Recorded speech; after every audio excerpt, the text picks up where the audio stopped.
ताई, कालपासून आपण 39 महाराष्ट्राच्या दौऱ्यावरती आहे. काय तुम्हाला वाटते आगामी विधानसभा निवडणुकीच्या अनुषंगाने? मला असं वाटतं, एक पाण्याचा प्रश्न अतिशय गंभीर आहे की महाराष्ट्र सरकारने एक उत्तर महाराष्ट्रासाठी स्कीम करायचा शब्द दिला होता आणि केंद्र सरकारने ऑफिशियली सांगितलंय की ही स्कीम होणार नाही. पहिला टप्पा 10 TMC पाण्याचा होता आणि महाराष्ट्र सरकारने कागदपत्रात म्हणजे ऑफिशियली सांगण्यात आलंय की आम्ही ही स्कीम करणार आहे. 2 राज्यातल्या पाण्याच्या वाटपाचा तो विषय आहे, त्याचा मीही जास्त अभ्यास करणार आहे, कारण अनेक लोकांनी तो प्रश्न जळगाव धुळे मध्ये माझ्याकडे मांडलेला आहे. कालही रात्री त्याच्यावर चर्चा झाली आणि केंद्र सरकार म्हणतंय तो प्रोजेक्ट आम्ही करणार नाहीये असं ऑफिशियली उत्तर आलेलं आहे पार्लमेंटमध्ये.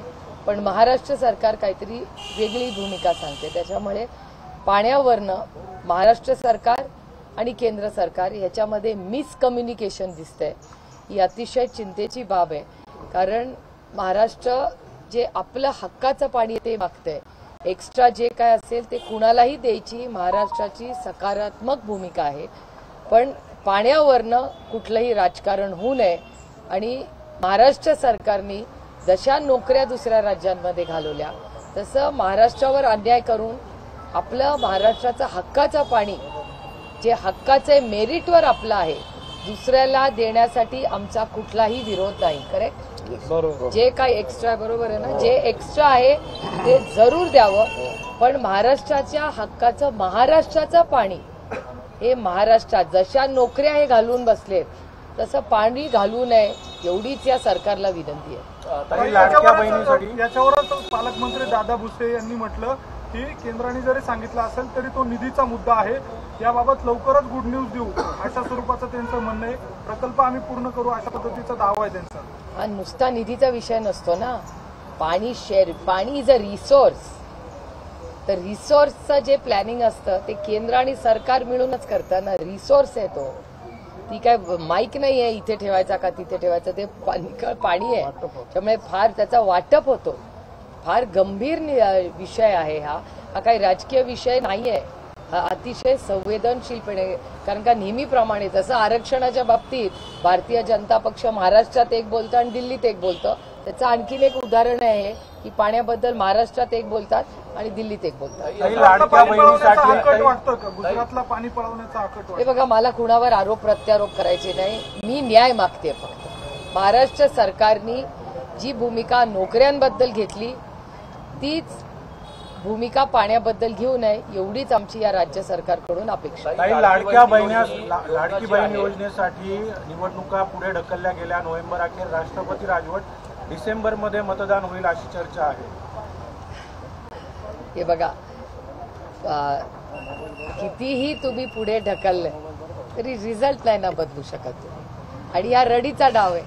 म्हणजे जर लाडकी बहीण योजनेशिवाय हे पास होत नसतील तर ह्याच्यातच अपयश आहे हा सरकारचा पहिला मुद्दा. आणि दुसरा मुद्दा की ह्यांना जर वाटत असेल की पैसे वाटूनच इलेक्शन जिंकता येतात तर मग लोकसभेमध्ये जिंकले असते ना. काय कमी केले आहेत का उद्योग यांनी इलेक्शन लोकसभेमध्ये? केंद्र सरकार हा महाराष्ट्रातली मायबाप जनता ही स्वाभिमानी पण आहे आणि इमानदार पण आहे. हेच या सरकारला कळत नाही. इथे तर गल्लत होती. केंद्र सरकार लॅटरल भरती करतं. अजितदादांना काळे झेंडे दाखवण्यात आले आणि भाजपच्याच महिला पदाधिकाऱ्यांकडून दाखवण्यात आले. विश्वासात घेतलं जात नाहीये योजना आणताना असा त्यांचा आक्षेप आहे. तो त्यांच्या युती म्हणतात ना, महायुतीचा अंतर्गत प्रश्न आहे. पण एक गोष्ट खरी आहे की म्हणजे मला एकाच गोष्टीचं वाईट वाटतं की कुठल्याही म्हणजे आमच्याही आघाडीमध्ये प्रत्येकाचा मान सन्मान हा केलाच पाहिजे. आणि मला आश्चर्य वाटलं ती घटना बघून, पण शेवटी दुसऱ्याच्या घरात आपण कशाला काय बघावं, त्यामुळे तो त्यांचा अंतर्गत प्रश्न. केंद्र सरकार लॅटरल भरती करत आहे.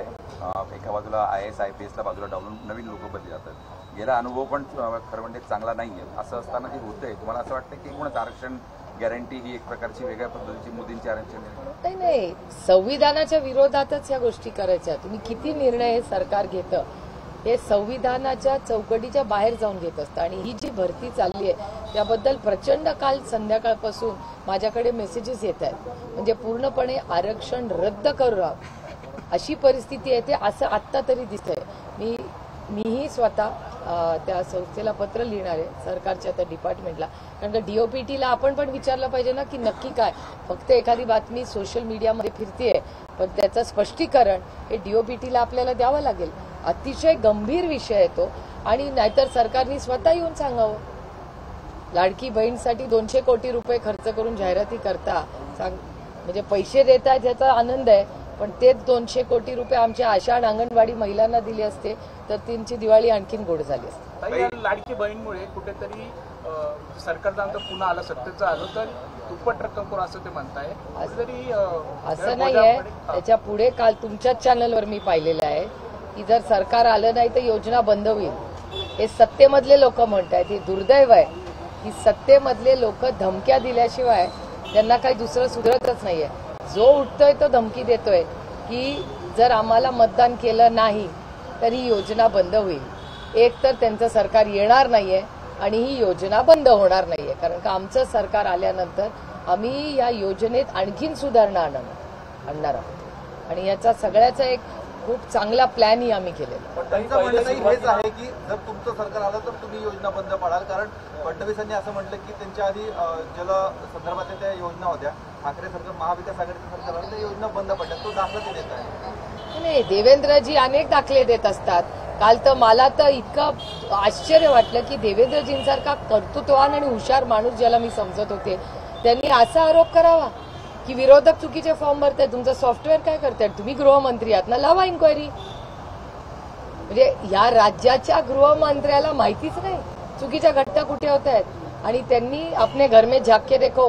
तुमच्याच चॅनलवर आज बातमी आली आहे की ज्या नागपूरमधून ते निवडून येतात तिथल्याच पोलीस स्टेशनवर जुगार खेळला जातोय. मी म्हणत नाही, चॅनल म्हणतात. त्याच्यामुळे देवेंद्रजींनी स्वतःच्या घरात पहिलं झाकून बघावं, दुसऱ्यांना नावं ठेवायचं. काही विषय असा येतोय की त्यांचं म्हणणं असं आहे की ज्यावेळेला लाडकी बहीण योजना जाहीर झाली त्यावेळेला तुम्ही प्रचंड टीका केली आणि आता ज्यावेळेला त्याला रिस्पॉन्स मिळतो त्यावेळेला तुम्ही ती रक्कम दुप्पट करून सरकार आल्यावर आम्ही टीका कधीच केली नाही. Let's go data based. योजनेवर कोणीच टीका केली नाही. Data based evidence. त्या माझी देवेंद्रजींबरोबर ते म्हणतील ती वेळ, तो म्हणतील त्या विषयावर बोलायची तयारी. आणि फक्त त्यांची नाही, ते मोठे नेते, त्यांचा कोणी पदाधिकारी पण चालेल. आमच्याकडून कुठल्याही स्कीमला विरोध किंवा टीका केलेली नाही. आम्ही सूचना केवढीच केली की लोकसभेच्या आधी यांना बहिणी लाडक्या नव्हत्या. लोकसभेच्या आधी बहिणींना काय काय केलंय मला विचारा ना. त्यामुळे बहीण लाडकी कधी झाली? इलेक्शनच्या रिझल्ट नंतर बहीण लाडकी झाली. या बहिणीच्या योजनेमुळे कुठेतरी विधानसभा निवडणुका लांबणीवर पडतील अशी चर्चा आहे. डिसेंबरमध्ये रडीचा डाव आहे. आणि काय नियम कायद्याप्रमाणे 29 नोव्हेंबरच्या आत सरकार बसलं पाहिजे. आणि अशी कुठलीही परिस्थिती या देशात नाही की वेळेवर इलेक्शन. मला एक गोष्ट सांगा, ते काय म्हणाले की जम्मू काश्मीर आणि हरियाणामध्ये इलेक्शन घेतोय म्हणून आमच्याकडे फोर्स नाही. जम्मू काश्मीरमध्ये लोकसभेचं इलेक्शन देशाबरोबर गेलं यांच्याकडे फोर्स होता, पण विधानसभा गेलं यांच्याकडे फोर्स नाही. हास्यास्पद आहे. आणि हरियाणामध्ये पण 80 आमदारांचं ते राज्य आहे. आणि जम्मू काश्मीर काही असं नाही की 500 खूप मोठं राज्य आहे, अवघड आहे. ही फक्त पळवाट आहे. हे लोक फार हुशार असतात. ताई, आज राखी पौर्णिमा आहे. अजितदादांना तुम्ही राखी बांधणार आहात, ते तुमच्याकडे येणार आहेत. भावा बहिणीचं आमचं काय प्लॅनिंग आहे तुमचं? आज तर खरं मी दिवसभर नाशिकच्या दौऱ्यावर आहे. आज रात्री 10-11 पर्यंत यांनी प्रोग्राम लावलाय सगळं. आणि आधी लग्न कोंडाण्याचं. पुण्यामध्ये काल जो पाऊस झाला त्याच्यामध्ये प्रचंड अर्ध्या तासाच्या पावसात प्रचंड पुण्यामध्ये पाणी साचलं. प्रशासन कुठेतरी हतबल झाल्याचं बघायला मिळालं. दावे केले जातात पावसाळ्यापूर्वी, मात्र ते काल दिसलं नाही. नाही, हे तर सातत्याने पुण्यात होतंय. पुण्यामध्ये जी डेव्हलपमेंट झाली ती कम्प्लिटली अनप्लॅन्ड झालेली. आणि प्रशासन गेले 2 वर्ष तर प्रशासन हे जे सरकार आहे तेच आहे. नाले सफाईसाठी करोडो रुपये दिले जातात. मग त्या नाले सफाईचं काय झालं? किंवा जे अर्बन प्लॅनिंग करतायत सगळ्या आणि बिग तिकीट प्रोजेक्ट्स, म्हणजे जेवढा मोठा कॉन्ट्रॅक्ट तेवढं लवकर अप्रुव्हल, जेवढं छोटं साध्या माणसाचं काम तेवढं त्याला उशीर.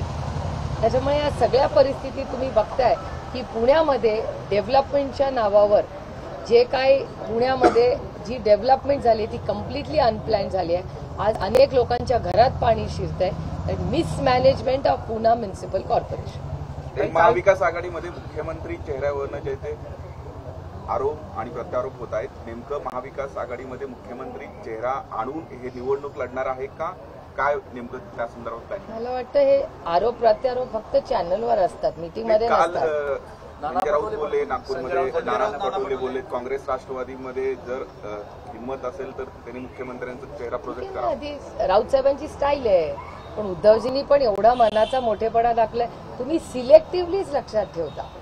तुम्ही उद्धवजींचं का नाही भाषण लक्षात ठेवत? त्याच्यात उद्धवजींनी एवढा मनाचा मोठेपणा दाखवलाय की ज्याला योग्य असेल त्यांनी नाव पुढे करावं. राष्ट्रवादी काँग्रेस पक्षाची लाईन ही आमचे महाराष्ट्राचे नेते माननीय जयंत पाटलांनी क्लिअर केलेली आहे. तरी पण ताई, तुम्हाला काय वाटतं तुमच्या एवढ्या अनुभवानुसार कोण मुख्यमंत्री पदाचा चेहरा महाविकास आघाडीचा असायला हवा किंवा महायुतीचा असायला हवा? एका महायुतीचं मी कसं सांगणार? तुम्हाला इच्छा दुसरे काय? घर में घेऊ जसं माझ्या काही विरोधक आपल्या समोर कोण असावा असं आपण एक गृहीत मांडतो, तसं महायुतीचा कोण मी असावा? एवढा विचारच करत नाही. आणि दुसऱ्याच्या घरात झाकायला एक तर मला वेळही नसतो आणि मला इंटरेस्टही नसतो. आमचं आम्ही सांगू शकतो. आमच्यामध्ये आम्ही तिन्ही पक्ष आणि आमचे मित्र पक्ष हे एकत्र मिळून या राज्यामध्ये महागाई, बेरोजगारी आणि भ्रष्टाचार, महागाई प्रचंड वाढलेली आहे, बेरोजगारी प्रचंड वाढलेली आहे आणि भ्रष्टाचार तर गगनाला टेकलाय. ही सगळी परिस्थिती असताना मला असं वाटतं पदापेक्षा राज्य लाईनीवर ट्रॅकवर कसं येईल ह्याच्या पॉलिसीवर चर्चा झाली पाहिजे, माझं मत. काही नाशिकमध्ये आपण आलेला आहात, नाशिकमध्ये पदाधिकाऱ्यांची बैठक घेतली, काही मतं जाणून घेतली असतील. गेल्या काही दिवसांपासून काँग्रेस असेल किंवा अनेक दावे केले जात आहेत, इतके मतदारसंघ आम्हाला हवे, एवढ्या जागांवर आम्ही दावा करतोय. तसं काही तुमचं प्लॅनिंग आहे का की नाशिकच्या किती जागांवर आपण दावा करणार? एक प्रक्रिया इथून सगळ्यांच्या ज्या मनात गोष्टी आहेत अर्थातच त्या समजून घेणे आणि त्यानंतर हे महाविकास आघाडी आणि इंडिया अलायन्सची जी मीटिंग होईल त्याच्यामध्ये सविस्तर याची चर्चा होईल आणि मगच आहे. नाही, काल परवा काही चॅनलचे हे आलेलं आहेत एक्झिट पोल्स, त्यामध्ये कुठल्याही आघाडीला बहुमत मिळत नाहीये, पण Bhajap is the largest party, एक अशा पद्धतीचे एक्झिट पोल्स एकतर आहेत. आपण कसं त्याकडे? नाही, एक तर मी पोल स्वतः पाहिलेला नाही. दुसरं एजन्सी कोण आहे, एजन्सी कुणाची आहे, साईज काय आहे त्याचा, ह्या सगळ्या गोष्टी असतात. आणि माझाच पोलचा अनुभव माझ्याच सीटचा काय झालेला आहे हे उभ्या देशाने पाहिलेला आहे. ताई, जालन्यामध्ये जयंत पाटील साहेब होते, त्यांच्या समोरच राष्ट्रवादी काँग्रेसच्या कार्यकर्त्यांमध्ये हाणामारी म्हणणार किंवा मतभेद गोंधळाची परिस्थिती निर्माण झालेली होती. त्यांनी सांगितलं तुम्ही ते दादागिरी करायला येत आहेत का, हे नेमकं असं का होतंय? नाही, ठीक आहे, गावा आमचा लोकशाहीचा पक्ष, त्याच्यामुळे एखाद्या कार्यकर्त्यांनी त्याच्या भावना जर मांडल्या असतील तर त्याच्यात गैर काय? एका सशक्त लोकशाहीमध्ये प्रत्येकाला मत मांडायचा अधिकार आहे. पण हे जयंत पाटील साहेबांना रुसलं नाही? नाही, ते अध्यक्ष, ते पक्षाचे अध्यक्ष आहेत, त्यांना अधिकार आहे तो पक्षाचा अध्यक्ष म्हणून. हे असं गोंधळ होणं चांगलं का काय, म्हणजे आपल्याला नेमकं काय? ठीक आहे, एकतर मला काय झालं ते मला माहिती नाही, मी जयंतरावांशी बोलून माहिती काढीन.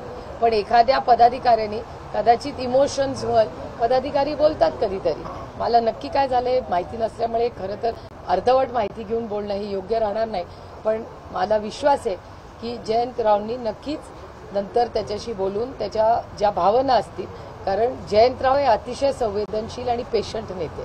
ताई, नाशिक मुंबई महामार्गाची मोठ्या प्रमाणात दुरावस्था झालेली आहे. 10 दिवसाचा अल्टिमेटम सरकारने दिलेला होता, मात्र काही बदल झालेला दिसत नाहीये. 8 तास लागतात, तिथे 3 तास लागला आहे. असंवेदनशील सरकार आहे. फक्त पक्षफोड, घरफोड, इन्कम टॅक्स, सीबीआय, ईडीच्या नोटिसी पाठव, ह्याच्यात सरकार इतकं व्यस्त असतं. आणि तुम्ही बघा, या सरकारकडे लाडकी बहीण योजनेशिवाय दुसरं बोलायला काहीही नाहीये. एक दुसरा विषय तरी बोलतात का? त्यांचं सगळं बहीण भरोसेच चाललंय आता. झालं, थँक्यू व्हेरी मच. एबीपी माझा, उघडा डोळे बघा नीट.